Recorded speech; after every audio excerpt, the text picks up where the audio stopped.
बिस्मिल्लाहिर्रहमानिर्रहीम। स्टूडेंट्स, हम बात करते हैं इसकी प्रॉपर एंड इम्प्रॉपर ट्रांसफॉर्मेशंस की। अब इससे पहले स्टूडेंट्स हम बात कर चुके हैं ऑर्थोगोनल ट्रांसफॉर्मेशन। किसकी बात की थी? Orthogonal transformation.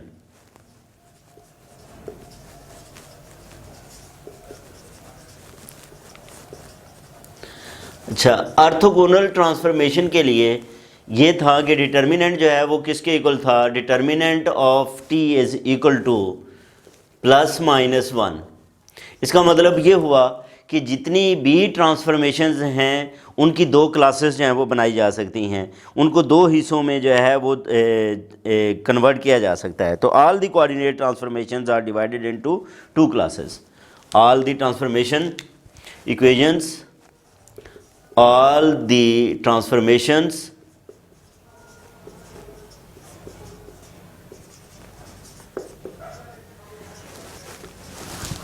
the transformations are divided into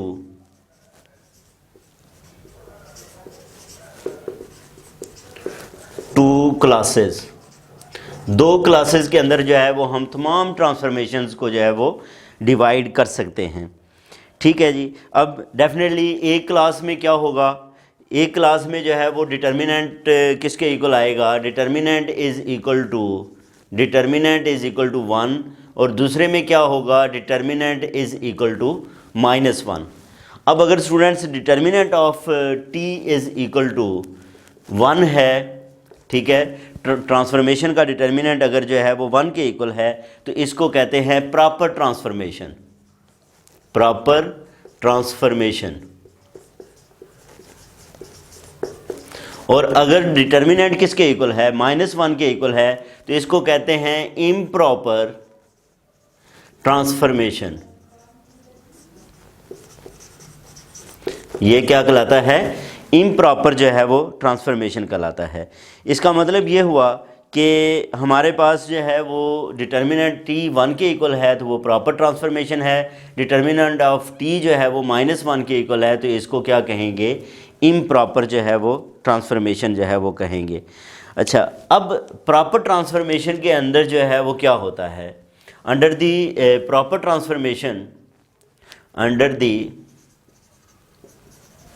proper transformation,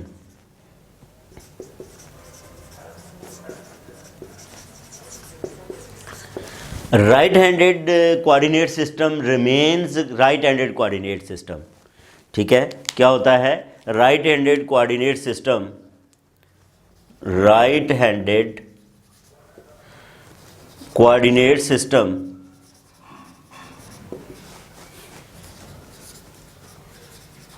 remains right handed. ठीक है, वो क्या रहता है? वो राइट हैंडेड ही रहता है। और इसी तरह left handed coordinate system, left handed coordinate system remains left handed. वो क्या रहता है? लेफ्ट हैंडेड ही रहता है। इसी तरह under the improper transformation, under the improper transformation,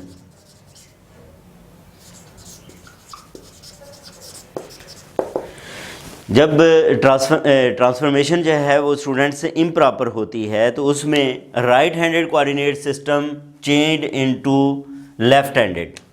right handed coordinate system, right handed coordinate system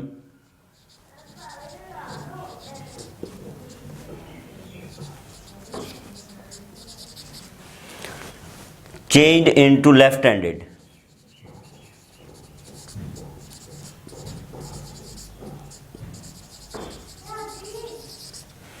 and left handed coordinate system, left handed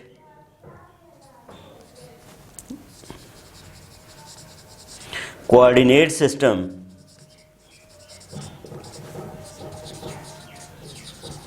changed into right handed।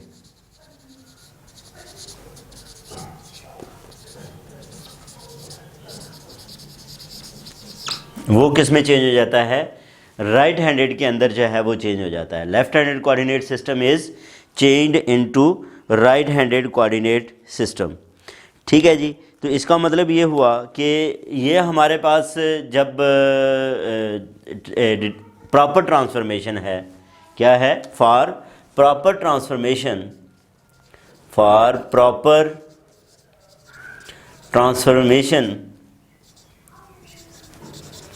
Proper transformation के लिए क्या होता है कि T इज़ आइडेंटिटी मैट्रिक्स। अगर हम 3x3 की बात कर रहे हैं तो ये आइडेंटिटी मैट्रिक्स क्या आएगी, 1 0 0 0 1 0 0 0 1। तो इसमें जो है वो प्रॉपर ट्रांसफॉर्मेशन के लिए जो T होता है वो किसके इक्वल होता है, वो आइडेंटिटी मैट्रिक्स के इक्वल होता है। अब जब हमारे पास, इसका मतलब ये हुआ कि प्रॉपर ट्रांसफॉर्मेशन को आइडेंटिटी ट्रांसफॉर्मेशन भी कहते हैं, आइडेंटिटी ट्रांसफॉर्मेशन, इसको क्या कहते हैं, आइडेंटिटी ट्रांसफॉर्मेशन भी कहते हैं। अब जब हमारे पास आइडेंटिटी ट्रांसफॉर्मेशन होगी तो उसके लिए जो कोऑर्डिनेट सिस्टम है वो क्या बनेंगे हमारे पास अब, यानी कि जब ट्रांसफॉर्मेशन जो है वो आइडेंटिटी ट्रांसफॉर्मेशन है तो उस सूरत में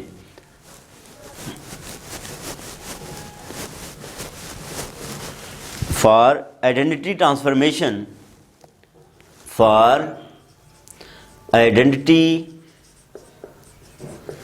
ट्रांसफॉर्मेशन,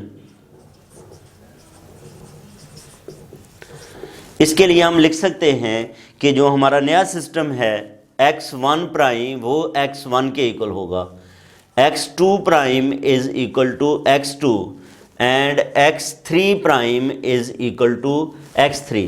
आइडेंटिटी में जो है वो चेंज नहीं आती, ये सेम ही होते हैं। अब इन तीनों को इंडेक्स की फॉर्म में लिखें तो हम कह सकते हैं xi prime is equal to xi, यानी कि xi प्राइम जो है वो किसके इक्वल है, xi के इक्वल ही है। i किसके इक्वल, 1 2 एंड 3, क्योंकि हम रेक्टेंगुलर कोऑर्डिनेट सिस्टम की अभी बात कर रहे हैं, जनरल टेंसर की इसके बाद हम जो है वो जाएंगे, तो इसलिए इसको जो है वो xi prime is equal to जो है वो किसके इक्वल लिखेंगे, xi के इक्वल लिखेंगे। इसका मतलब क्या है कि जो जस्ट हम क्या करेंगे, प्रॉपर इंफॉर्मेशन के लिए हम रोटेशन से जो है वो दोबारा जो है वो उस पे आ जाएंगे। Proper transformation can be obtained from the proper transformation, proper transformation can be obtained from the identity transformation, from the identity transformation, ठीक है, can be obtained from the identity transformation by continuously rotating the coordinate axis, by continuously rotating the coordinate axis, यानी कि continuously rotating the coordinate axis से हम जो है वो क्या कर सकते हैं, हम इस प्रॉपर ट्रांसफॉर्मेशन को जो है वो ऑब्टेन कर सकते हैं। ठीक है जी। लेकिन जो इम्प्रॉपर ट्रांसफॉर्मेशन है, इम्प्रॉपर ट्रांसफॉर्मेशन उसको हम इस प्रोसेस से जो है वो हासिल नहीं कर सकते। Improper transformation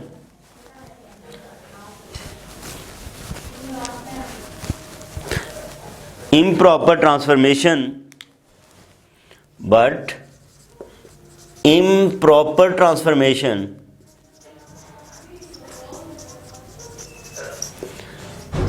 cannot be obtained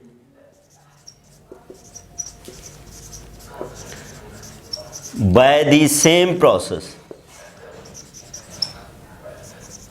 इस प्रोसेस के ज़रिए जो है वो प्रॉपर ट्रांसफॉर्मेशन जो है वो हम जो हमारे पास ट्रांसफॉर्मेशन है, ठीक है, प्रॉपर को तो हम रोटेशन से जो है वो कंटिन्यूसली रोटेटिंग से जो है वो हम हासिल कर सकते हैं, लेकिन इम्प्रॉपर ट्रांसफॉर्मेशन को जो है वो ऑब्टेन नहीं किया जा सकता इस प्रोसेस के लिए।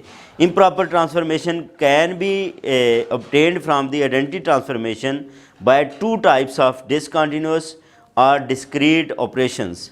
ये हुई कि proper transformation can be obtained from identity transformation by rotation, लेकिन improper transformation can not be obtained from the identity transformation by rotation. It can be obtained from identity transformation by two types of discontinuous or discrete operations. One is the reflection, एक जो है वो इसमें reflection है और एक inversion है। तो सबसे पहले हम ये देखते हैं कि रिफ्लेक्शन क्या है। ठीक है, रिफ्लेक्शन।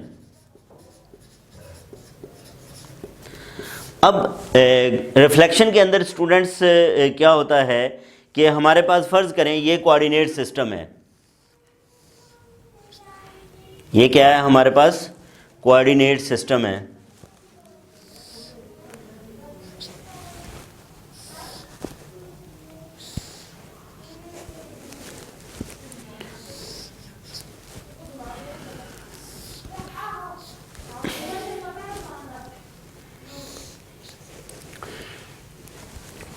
ठीक है जी। अब ये हमारे पास कोऑर्डिनेट सिस्टम है। ये क्या है, x1 x2 x3 एक्सिस। इसी तरह ये भी x1 x2 ये x3 है। ये क्या है, x1 x2 और x3 ये हमारे पास जो है वो एक्सिस हैं। डेफिनेटली ये क्या होगी, ये ओरिजिन होगी। अब रिफ्लेक्शन में क्या होता है कि दो कोऑर्डिनेट एक्सिस सेम रहते हैं और एक की जो है वो रिफ्लेक्शन आती है। ठीक है, एक की क्या हो जाती है, रिफ्लेक्शन आ जाती है। In which the coordinate system is obtained from the original system by inverting the direction of one of the axis, by inverting the direction of one of the axis, by inverting या reversing भी कर सकते हैं, the direction of one axis. एक axis की जो है वो डायरेक्शन को हम क्या कर दें, इन्वर्ट कर दें या रिवर्स कर दें। ठीक है, the other two remaining in the same original position and the other to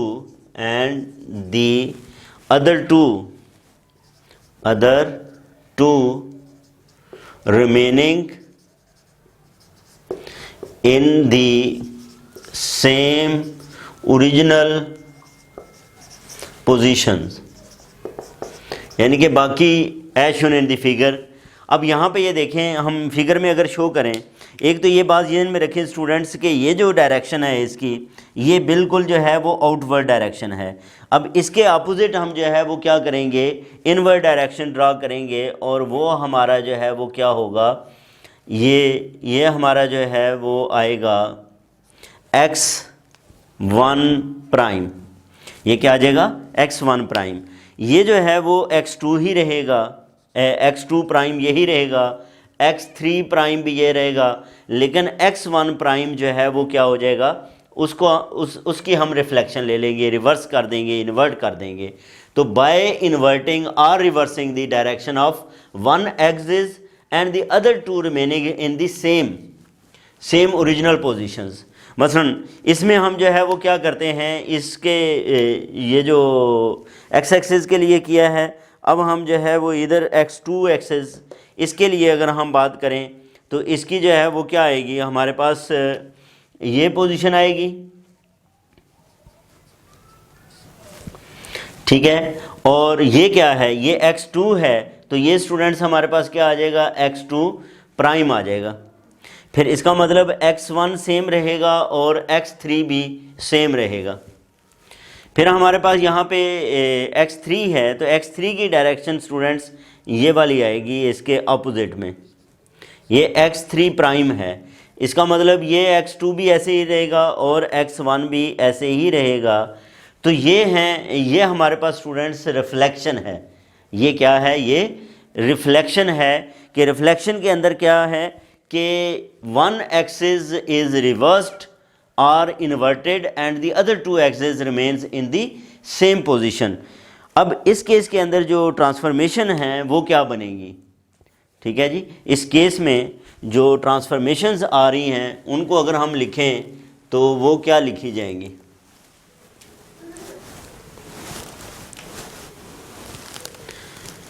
the transformations in this case are the transformation equations in this case are। अब ये देखो, पहले के लिए हमारे पास क्या है कि x1 is equal x1 prime is equal to x1 ही है। x1 प्राइम किसके इक्वल है, सॉरी ये इसके अपोजिट आ गया है तो ये माइनस x1 के इक्वल है। लेकिन x2 और x3 जो हैं x2 प्राइम x2 के इक्वल है और x3 प्राइम जो है वो x3 के इक्वल है। या तो ये ट्रांसफॉर्मेशन हो सकती है और ओ आर, या फिर ये है कि दूसरी के लिए, अब ये देखें x2 को हमने इन्वर्ट किया है तो इसका मतलब क्या हुआ कि x1 prime is equal to x1, x2 prime is equal to minus x2, x3 prime is equal to x3। इसमें यहाँ पे इसके साथ जो है वो नेगेटिव आ गया है। और या फिर हमारे पास जो ट्रांसफॉर्मेशन है वो क्या है, वो ये वाली है जिसके अंदर जो है थर्ड एक्सिस जो है इसकी रिफ्लेक्शन आई है। तो ये हमारे पास क्या आएगा, x1 prime is equal to x1, x2 prime is equal to x2, x3 prime is equal to minus x3। ठीक है जी। तो इसके मुताबिक ये वाली हमारे पास जो है वो क्या बन सकती हैं, इसकी ट्रांसफॉर्मेशन इक्वेशंस जो हैं वो आ सकती हैं। अब अगर स्टूडेंट्स हम इसके रिलेटेड जो है वो अगर हम क्या बनाएं, इसकी जो है वो करस्पॉन्डिंग ट्रांसफॉर्मेशन मैट्रिक्स जो है वो बनाएं तो वो हमारे पास जो है वो क्या बनेगी, transformation matrix.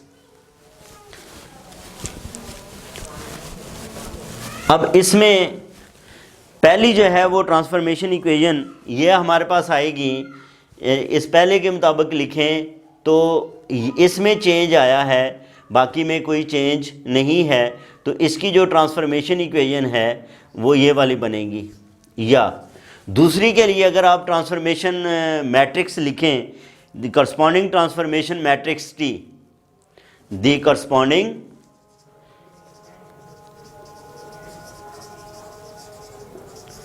Transformation matrix P, matrix T.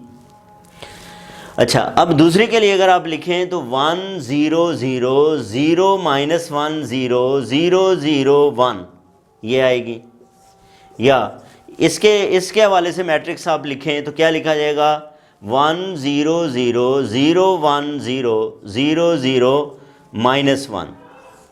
तो ये हम जो है वो करस्पॉन्डिंग ट्रांसफॉर्मेशन मैट्रिसेस इसके लिए जो है वो लिख सकते हैं। और अगर आप यहाँ पे एक और बात जो है वो स्टूडेंट्स नोट करें, और वो क्या है कि इसका डिटर्मिनेंट लें तो वो भी -1 आएगा, इसका डिटर्मिनेंट लें वो भी -1 होगा। यानी कि हर एक का जो डिटर्मिनेंट है वो किसके इक्वल है, वो -1 के इक्वल है। Each of these matrices has determinant is equal to -1। हर एक का जो डिटर्मिनेंट है वो किसके इक्वल है, वो -1 के इक्वल है। ये स्टूडेंट्स हमारे पास क्या थी, रिफ्लेक्शन थी। इसके बाद हम इन्वर्जन की जो है वो बात करते हैं। अब स्टूडेंट्स हम इन्वर्जन की जो है वो बात करते हैं।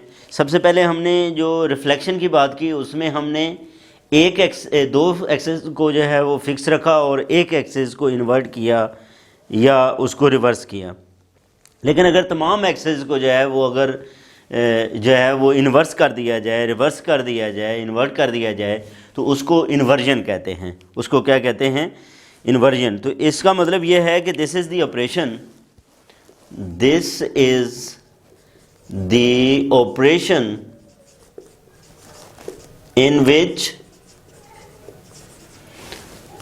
new coordinate system is obtained, new coordinate system O x1 prime x2 prime x3 prime is obtained by inverting या रिवर्सिंग, ठीक है जी, by inverting all the axes of the original coordinate system, coordinate system O x1 x2 x3, यानी कि उसमें क्या किया जाता है, हर तीनों जो है उनको जो है वो इन्वर्ट कर दिया जाता है। मसलन फ़र्ज़ करें हमारे पास ये कोऑर्डिनेट सिस्टम है,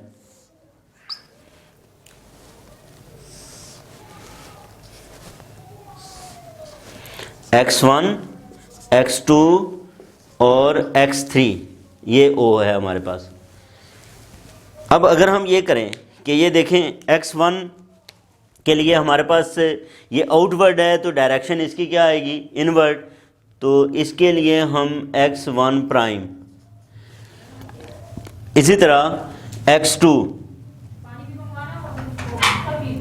तो x2 प्राइम, इसी तरह जो है वो x3 प्राइम, ये हमारे पास जो है वो क्या आएगा, दिस इज x3 प्राइम, तो x1 prime x2 prime x3 prime ये हमारे पास जो है वो क्या आ जाएंगे इसके, यानी कि हमने तमाम जो एक्सेस हैं उनको जो है वो क्या किया है, इन्वर्ट किया है।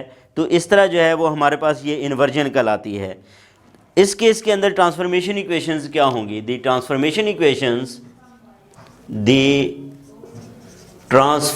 इक्वेशंस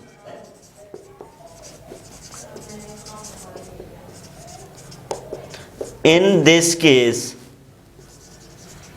आर, वो क्या होगी, x1 prime is equal to minus x1, x2 prime is equal to minus x2, x3 prime is equal to minus x3, ठीक है जी। यानी कि हमने हर एक्सेस को जो है वो क्या कर दिया है, इन्वर्ट कर दिया है। तो the corresponding transformation matrix T in this case will be the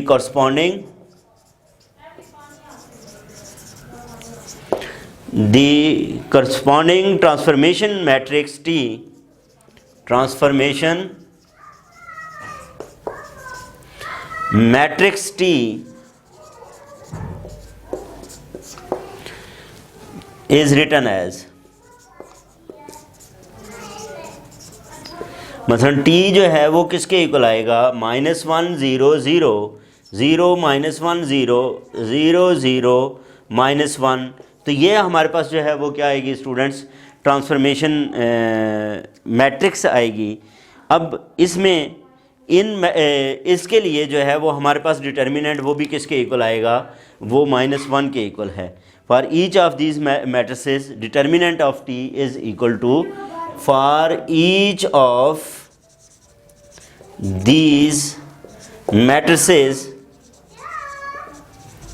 determinant of T is equal to -1।